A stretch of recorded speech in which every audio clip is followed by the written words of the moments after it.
It's April 6th, 2003. Two A-10 Thunderbolt IIs, better known as Warthogs, slice through the dusty skies near Baghdad. At the controls, Lieutenant Colonel Raymond Donk Strasburger and his wingman, Captain Greg Billy Bob Thornton, flying low on a reconnaissance mission to support coalition troops below. But there's a problem. A massive sandstorm has swallowed the entire region. Visibility? Almost zero. Still, the two pilots circle, searching for a gap in the storm. Then, a desperate radio call crackles through the static. It's their friend, First Lieutenant John Coke Bloker, calling from the ground. His unit, Task Force 2-69, is pinned down under heavy fire at Muthanna Bridge. Across the Tigris River, the Hammurabi Republican Guard Division is pounding them with T-72 tank shells and artillery fire. Ammunition is low. The soldiers are exhausted. If the Iraqis cross that bridge, Coke warns, we're done. Without hesitation, Donk replies, "Are you ready?" "Yeah." The two A-10s roll inverted and dive straight into the storm. Below, tracer rounds light up the haze as Iraqi infantry pushes forward. Coke ducks behind cover, shouting into his radio, "Donk, we need you now." Through the yellow fog, Baghdad's skyline flashes by. The Tigris appears beneath their wings. "Follow the river north," Donk orders. Buildings zip past as they approach the bridge. Coke confirms, "No friendlies east of the bridge." Donk dives in first, but when he tries to fire smoke rockets to mark the target, nothing happens. Malfunction. Thinking fast, he dumps a line of flares instead. The bright trail cuts across the riverbank like a fiery signature. Coke spots it instantly. "You're right on target." "Clear to engage." Now armed for real, Donk rolls in again.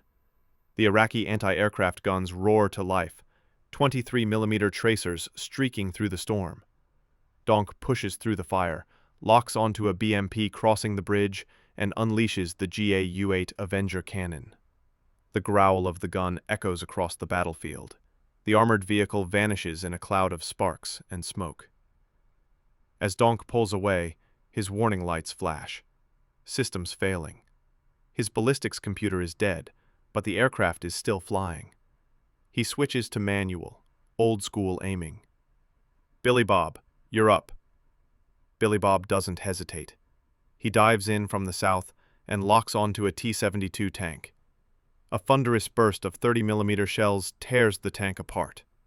"I got him," he reports calmly.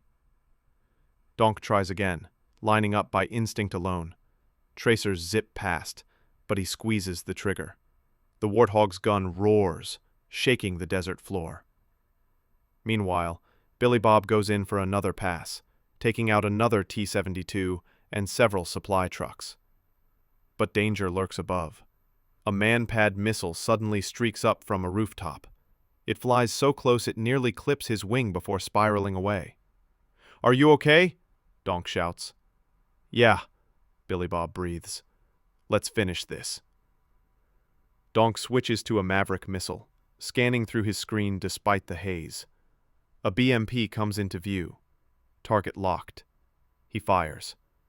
The missile slams into the target in a flash of light. The Iraqi attack collapses. Enemy tanks burn. The infantry begins to retreat back into the city. From the ground, Coke cheers over the radio. "The enemy's pulling back. You guys are saving lives down here. But they're nearly out of fuel." Bingo fuel. Donk recalculates their minimum. "Lower bingo by 500 pounds. "Copy." One last run. Billy Bob dives again, shredding an anti-aircraft gun with a perfect burst.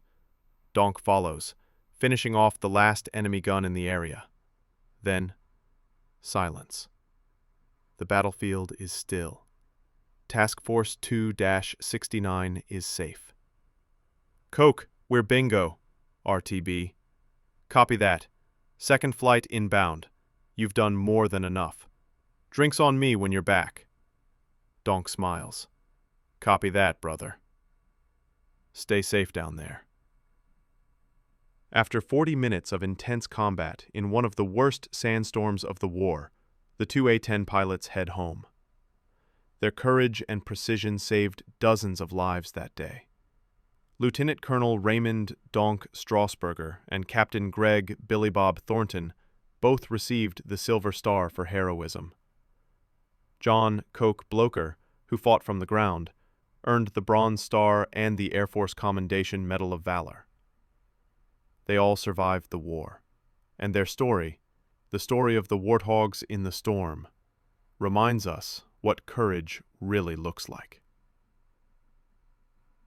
They did what they could, and it was enough.